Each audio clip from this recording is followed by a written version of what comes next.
Hello, everyone. Good afternoon. Happy St. Patrick's Day. My name is Dr. Tulu from St. John Cap. If you haven't met me yet, I'm a child and adolescent psychiatrist, and I also empower youth mental health by providing education to parents, teachers, and other caregivers. In the past couple of weeks, we've been discussing teen depression, and today we'll be discussing one of the first line treatment modalities in treating depression. So today I have a special guest with me, Dr. Yewande. I'm going to get her to introduce herself. We're going to be taking questions towards the end of this session. So if you want to kind of maybe type your questions in the comment section, we'll take them towards the end. So please be sure to stay towards the end. Share this broadcast with anybody you think might be interested. We're live on Facebook and on YouTube. So, Dr. Yewande, it is so great to have you here. I'm very excited to talk about CBT. I'll get you to introduce yourself, what you do, and how you came to be involved in CBT. Absolutely. And thank you so much, Dr. Tulu. Thank you for the invitation. I'm actually really excited about the conversation today. Just by way of introduction, my name is Yewande. I'm a medical doctor. I am based in Toronto, Canada. My background is actually in emergency medicine. So I did my residency. I did my first few years of practice, almost a decade between training and practice, almost a decade in emergency medicine. And in 2019, I left the ER on maternity leave to have my second child. And, I left and I knew that I wasn't quite fulfilled, to be honest. I still went to work, but I think I kind of resigned to the fact that, it's just work. Nobody really loves their job per se. But I knew that there was something off. There was something that wasn't quite right because there would be times when I would leave the emergency department in tears. I would be so upset. Mostly because I felt I didn't give my best to my patients. The hospital that I worked at was very, very busy. And overnight, there was just one doctor on covering the entire department. And so there'll be times where I'll be pulled in different directions.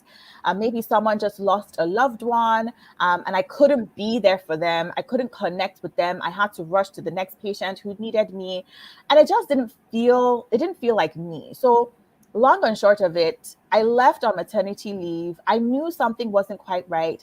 And by the time I was ready to go back, the pandemic hit. I had a toddler, I had an infant who was still too young to go into daycare. And so I said, you know what, in order to go back to work, I'll start working from home. I'll do some telemedicine. So I started with telemedicine. And I noticed something very interesting, but maybe not too surprising, that a lot of the calls that I was getting were all mental health.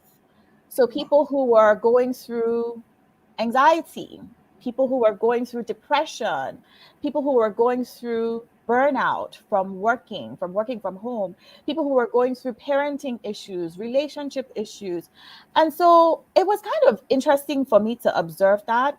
And the other thing that I observed was I really enjoyed helping these people. I really enjoyed connecting with them. I really enjoyed hearing what they had to say. I really enjoyed giving them different perspectives and different strategies, practical strategies that they could use to get through the challenges that they were facing. And so, as doctors, we love to learn. Once our interest is sparked in something, we take courses, right? At least for me, that's what I do. Mm-hmm. So I went on the internet and I started looking for, okay, how can I improve my skills for mental health? And I came across a fellowship program. A fellowship just means extra training. It's a year long usually, so you become a specialist essentially. And I came across this fellowship program in cognitive behavior therapy. And I jumped on it because I knew that it's something that I really wanted to explore and something that I wanted to ultimately create a career out of. And so that was how I came into cognitive behavior therapy.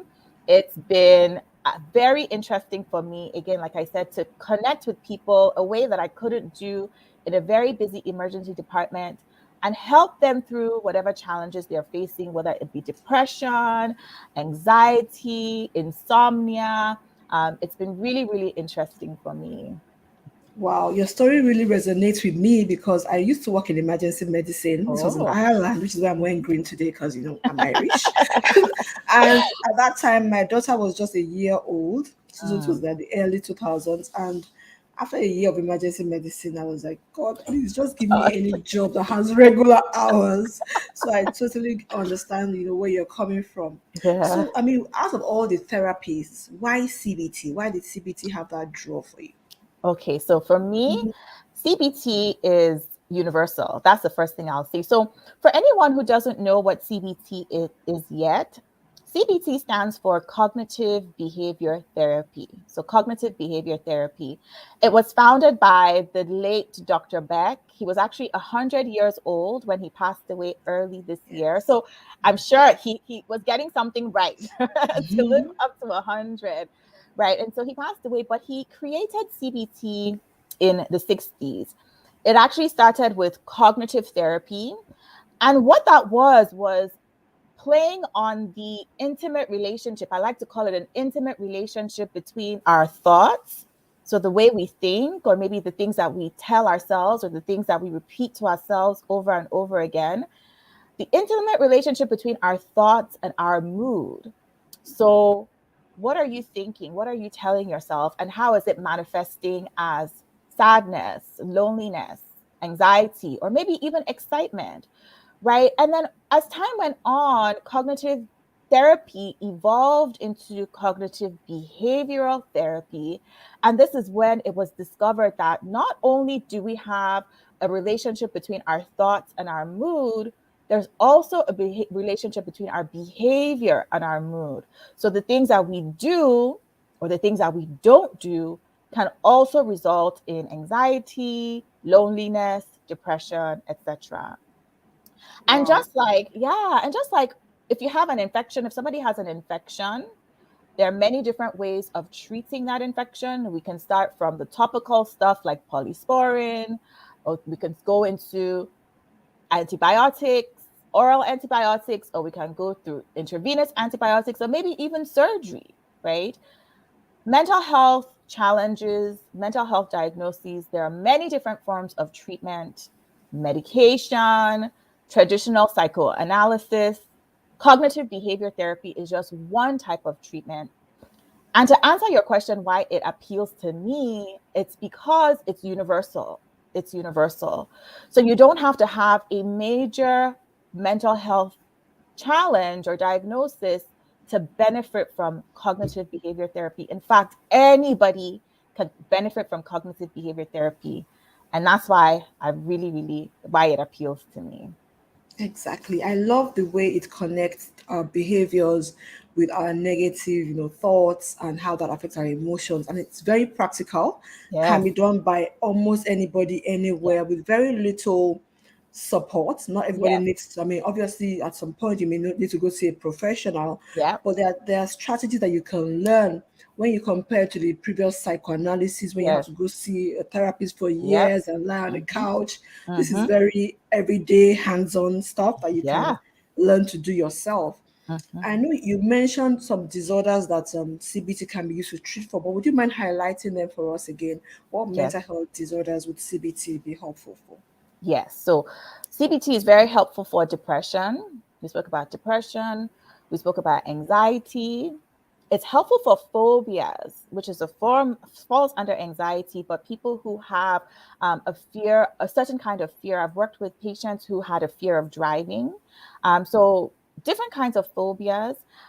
Insomnia. I've worked with patients who have insomnia and they've successfully recovered from that with cognitive behavior therapy. Self esteem issues, self confidence, body image issues, parenting issues as well, relationship issues, right? Because those are all thoughts and behavior, can stem from thoughts and behavior. Burnout at work, stress. So it's a whole gamut. It's like the entire human experience can benefit from cognitive behavior therapy. So those are just a few things, but financial stress is another one. There's so many different kinds of stressors, kinds of challenges that cognitive behavior therapy can help with. And I know that you have a financial literacy coaching background, but we'll talk about that again. I really have to remember to talk about that because it's quite Okay. important. So you mentioned so many disorders that CBT, can be applicable for. I Mhm, know you see adults in your practice, mhm. but CBT can be used for all age groups as long as it's kind of delivered in an age appropriate manner. That's So right. do you provide CBT like in individual sessions, or do you do groups? How do you provide CBT in your practice? Yeah, so right now I only do one-on-one. So I meet my patients. The first session is usually getting to know them, explaining to them what CBT is all about. And then it's very structured. That's the other thing I like about it. I like to tell my patients, this is me empowering you to learn how to be your own therapist, right? I'm giving you the tools, the strategies to be able to manage your mind. I mean, yes, at some point you may have to reconnect to freshen up your skills, but at the end of the day, when you leave my office, when your sessions are done, usually sessions sometimes around 6 sessions, sometimes up to 20, depending on the types of challenges we're working on. But usually by the end of it, you should have those skills, right? You are empowered to be able to identify your thoughts, to be able to identify your emotions, to be able to challenge your thoughts and say, is this really true? What's the evidence for all of this? And so, yeah, it's one-on-one for now. I'm sure at some point I'll evolve into groups, but I'm really liking getting to know my patients on a one-on-one basis and watching them evolve. That's the most interesting part for me, is watching them evolve over time. So you said 6 to 20 sessions. Will those be weekly, fortnightly? How often are these sessions happening? So right now in my practice, they're weekly. And then as we tailor off towards the end, then we start to do bi-weekly. That's the way I like to do it. But everyone's different. There are some practices that are very, very busy, and maybe they have a huge roster of patients and they're seeing patients every other week. But to be honest, the more I wouldn't go more than every other week, at least for the beginning, because like I said, we're building on skills, we're building on techniques. And so leaving too much time in between sessions, it'll be easy for things to sort of slip by. So for me, that's why I like the weekly setup. And then as we tailor off towards the end, then I go into bi-weekly. So you mentioned between sessions. What do your clients go away and do between sessions? Do you give them Oh, homework? Because I think yeah. the kids I see, they complain about the homework. I love that question because, again, I always emphasize that yes, the time that we spend together is important because I'm teaching you, I'm showing you, we're talking, I'm offering different perspectives. But even more important is the work that you're doing in between sessions because that's where you get to practice. I mean, no maestro, whether it's for piano or violin, will just come to their instructor's session and 1 hour and then not practice during the week. So if you want to get good at identifying your thoughts and managing them and coming through to the other side of anxiety or depression or insomnia, the work that you do in between sessions is even more important than what we do face to face. Now, for those who don't like homework, sometimes I'll rephrase it. I'll say, let's try an experiment. Let's try an Right. experiment. Let's try a challenge. Let's see if let's see if it'll work. Like this is not right or wrong. I often reassure my patients that, even if you don't get to the homework, or if you don't get through the experiment, that's data. That's important data because we can break it down and ask why, what happened, what were the blocks, what were the challenges. And that's also important information in helping people get through the other side of whatever challenges that they're facing. How long are your sessions with each of your clients? Are they an hour long, half an hour? So right now, most of my sessions are actually 76 minutes, around Wow. an hour and 15 minutes. And the 76 is just because of the way Ontario bills. So Right. and this is why I love what I do, is because I really get to go deep with my patients. I'm not rushed. I get to pay attention to what they're saying. I mean, it's virtual now, but I get to pay attention to their body language. It's such a beautiful thing for me to have the privilege to spend that much time. As we get towards the end, yes, the sessions start to get shorter because we're just checking in, But at the beginning, that initial time for me is so important because that's when all the details start to come out in order to get them the best outcome. Right. So you mentioned virtual. I think one thing the pandemic has done, particularly for mental health, is it's actually increased the opportunities. So CBT can be done virtually. I'm not sure if other therapies, a lot of them can be done virtually. So that's one advantage again for CBT, I would say. Mhm. So are you using them by Zoom or what kind of a video or over the phone? How's that working out? Yes, it's video. It's Right. video. It's by Zoom. There's a special platform that we use. It's connected to Zoom, and so it's all there. I have had a couple of patients who have felt uncomfortable coming on camera. And so in those cases, I've done phone appointments for those patients, but it's usually an exception. Those are usually an exception. Okay. So at what point do you find would you say, okay, therapy isn't working, you need something else? What are the Yeah. parameters you look at to make that decision? Yeah, so that's a good question. Um, Many times people are already coming to CBT and they've already started medication. There are some people who have severe anxiety or severe depression to the point where even showing up for the sessions is a challenge for them, right? Getting out of bed and logging onto a computer is a challenge for them. And so it really depends on the severity Right. of the anxiety, depression, whatever it might be, on the front end. So sometimes, we'll get the family doctor to at least start them on something so that the patient is able to actually sit down and engage because they also have to be engaged.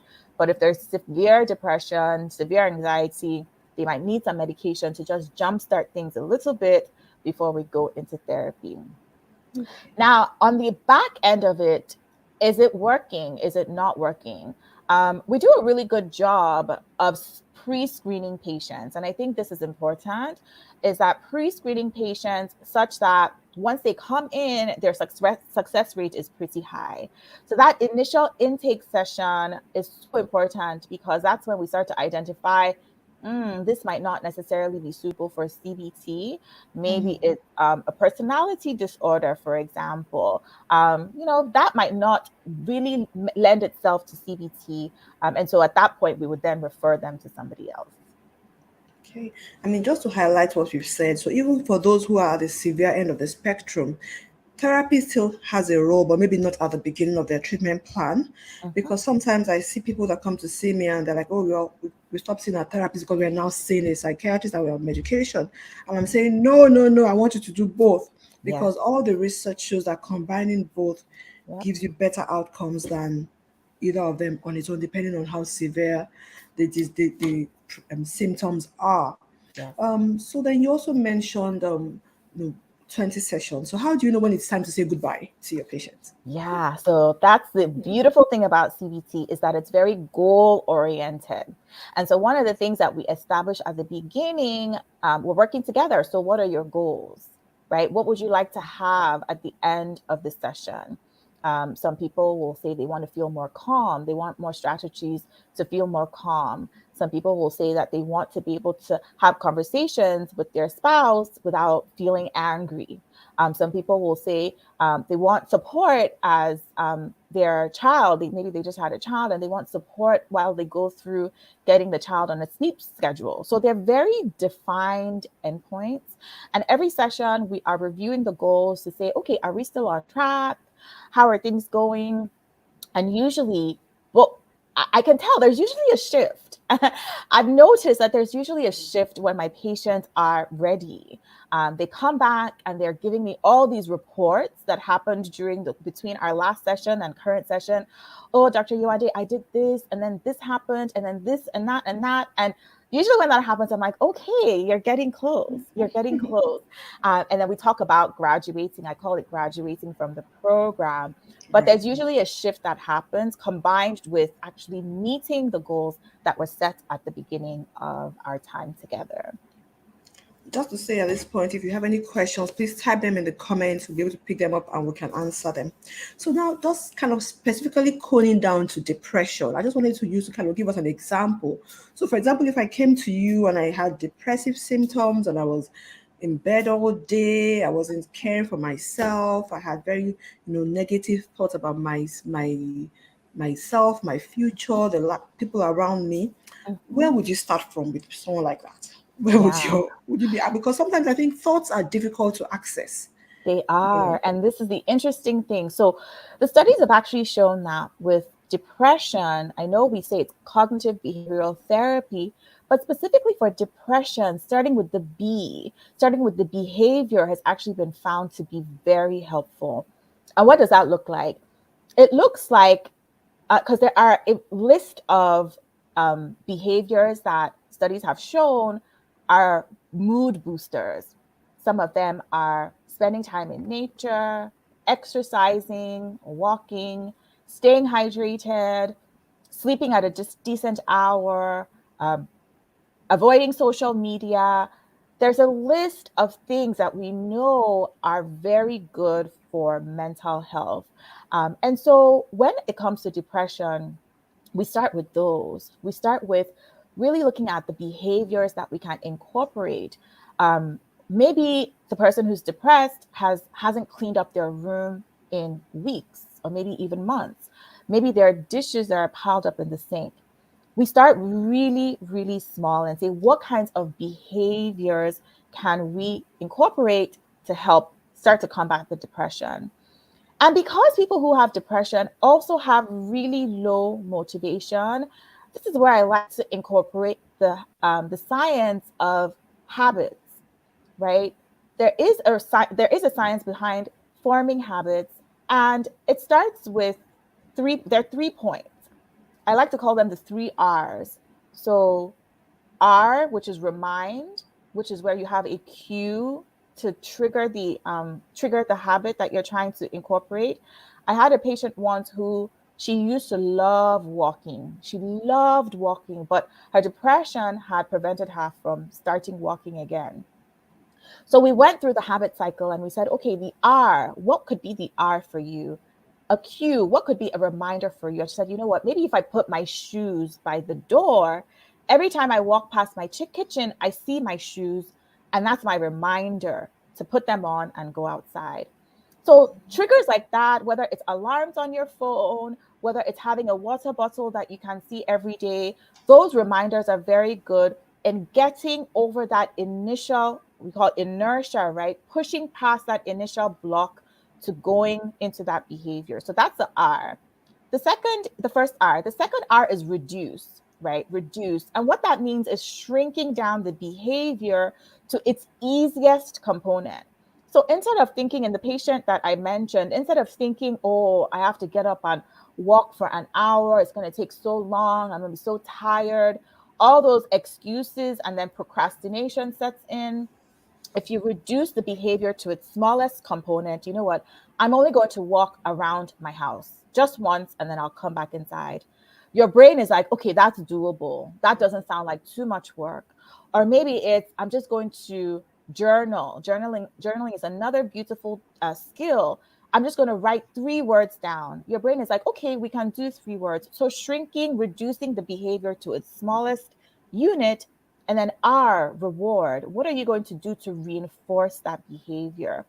For my patients, I love to recommend tracking, because seeing your progress can feel like it boosts that, the reward cycle. It boosts that feeling of accomplishment, where you can check things off, maybe in an exercise book, or put stickers on a calendar, something that will just keep you motivated and keep you excited to repeat the behavior the next day. So when it comes to depression, we start there. What are the behaviors that you can start to incorporate to get that feeling going, that feeling of accomplishment going? And then once we have that, then we dive into the thoughts, which is a whole different ball game. Wow, that is so practical. I like the way you kind of use the 3 R's, and I think everybody can use that in their everyday lives. Yeah. You don't have to wait till you have a full-blown depressive disorder or a mental health diagnosis. That's enough. That's good to motivate yourself for any healthy habit. Yes. So, I mean, thank you so much for that. So, you mentioned financial coaching. Tell me about how wealth grows. How did that come about, and what do you do in that space? Awesome. Thank you for asking. So Her Wealth Grows was actually birthed during my maternity leave in 2019. I like to say that entrepreneurship cured my burnout. As I mentioned, I was unhappy. I was actually burnt out, even though I didn't realize it then. But that was when I decided to say, you know what, I'm going to just do something with my time. I'm on maternity leave. And so what I started doing was teaching financial literacy. I realized that a lot of people, especially in our community, I'm Nigerian, I'm part of the immigrant community as well. A lot of us don't really understand the nitty gritty about money here in Canada. Specifically, I'm based in Canada, so that's where I teach. So I started to teach around tax free savings accounts. I started to teach around RRSPs, around the different kinds of accounts that you can open up. Because as we know, finances, money is a huge source of stress, anxiety, worry, and depression for people. So it's still connected to mental health. And so Her Wealth Grows was birthed out of that, where I would teach workshops, I would teach courses on how to budget, what you need to know about investing, what you need to know about insurance, blogging, and that kind of thing. And so that's Her Wealth Grows. That's sort of my side baby as I continue on my practice with psychotherapy too. I'm sure no doubt CBT must come useful in that space as well. Like you said, money can be a huge source of anxiety and stress, and managing in a new environment as an immigrant, that's also an added layer of stress. So I know you mentioned that you have a focus group coming up soon. You want to tell us a bit more about that and Yes, absolutely. how we can all jump into that. Okay, so I'm doing a series of focus groups. And like I said, I love connecting with people. I love hearing about their experiences. And for me, what that does is it helps me create information, resources that address the specific needs of people. So, coming up on April 2nd, I'm going to be hosting a focus group. It's going to be small. There's just going to be five of us, including myself, specifically for women who feel like they are unhappy in their careers right now, and they feel like there could be more. They've done everything. They've climbed the corporate ladder. They've done it all, but they feel like there could be more. And so, come and let's have a discussion about that. I should mention that so Dr. Tulu has put the link there, but I realized that everything is small letters. So if you put the capital letters, it won't work, It won't but work. everything is Okay. small letters. So Okay. come on and join us. Let's have a conversation. It's only going to be about an hour. If you can't make this one, there'll be more in the future, but definitely sign up for this one. So if you're a woman, you've gone through your career, you feel like there's more to life than just hitting those career milestones, and you want to talk more about your experiences, come, let's talk about it. It's going to be a lot of fun. I'll also copy and paste it into the comment section on my Facebook page, Instagram, and YouTube. Just because I know you may not be able to click on it from this point, and I can't get the technology working in the Yeah. comment section. Yeah. So before we wrap up, do you have any last words for our audience? Anything you'd like to say to us before we wrap up for the day? Yeah, I've really enjoyed this. I mean, this is my jam. This is what I love talking about day in, day out. The one thing I will say is that, first of all, to destigmatize any mental health conditions, we all at some point should have a therapist. In fact, I believe everybody should have a therapist, whether you feel like it or not. Mhm. Why? Because there's something powerful about perspective and having someone objective say, have you looked at things this way? Have you thought about things this way? We all could benefit from that. We can't see our blind spots, right? So don't wait until you've crashed and you've burned to seek out help. Don't wait until things have gotten so bad to seek out help. Seeking out help is not a weakness. It's not a weakness. It's a sign of strength, actually, to say, hey, you know what? This is what I need from you. This is what I need from you. It's a sign of strength. It's an exercise in your authority. It's an exercise in your charge over your own life. So don't feel like, oh, reaching out to someone is a sign of weakness. We should all not be ashamed of whether we're stressed, tired, depressed, anxious. Seek the help you need and let's get you better. I really, really love that. That's important. Seek the help that you need. So, how do we seek help? Just in wrapping up, I realized we didn't mention how to access CBT? How does that Yeah, happen? that's a good question. It really depends on where you are. Here in Ontario, start by speaking to your family doctor. There are different resources that your family doctor can then refer you to. Even if you do a Google search, at least here in Ontario, CBT, OHIP covered CBT. OHIP is our Ontario government funding for health. You can find resources. Resources will come up for you. But if you're ever stuck, start with your family doctor. If you don't have a family doctor, go to a walk-in clinic. And of course, if there is any crisis, right, if you feel like you need help now and there's any crisis, the emergency department is available for you to see someone there too. So that would be where I would start. In Nigeria, if you're across the world, a Google search, speaking to someone who's in the healthcare field might be able to point you in the right direction. But online these days has a lot of resources. So if you're stuck, definitely start with searching online. Exactly. For mild to moderate symptoms, there's online CBT, computerized CBT programs that you can do. And now that things are being provided virtually, you might even be able to access a therapist like Dr. Yewande, even though you are way across the world. She can still do a Zoom therapy. That's I right. assume. That's right. Exactly. Thank Exactly. you so much. This has been an exciting conversation. Has been. I'm just so passionate about mental health, about early intervention. So I'm really grateful that you came to have this conversation with us today. Thank you very much. So Thank in you for wrapping having up, me. you're welcome. In wrapping up, just to remind our viewers to follow St. John Cap follow Dr. Yewande on Instagram. I have our Instagram handle on the screen at dr.yewande. Follow St. John Cap on Facebook, on Instagram. I'm on Pinterest, which is new to me. Also on YouTube. Like and subscribe to our YouTube channel. Share the information with people that will find it beneficial.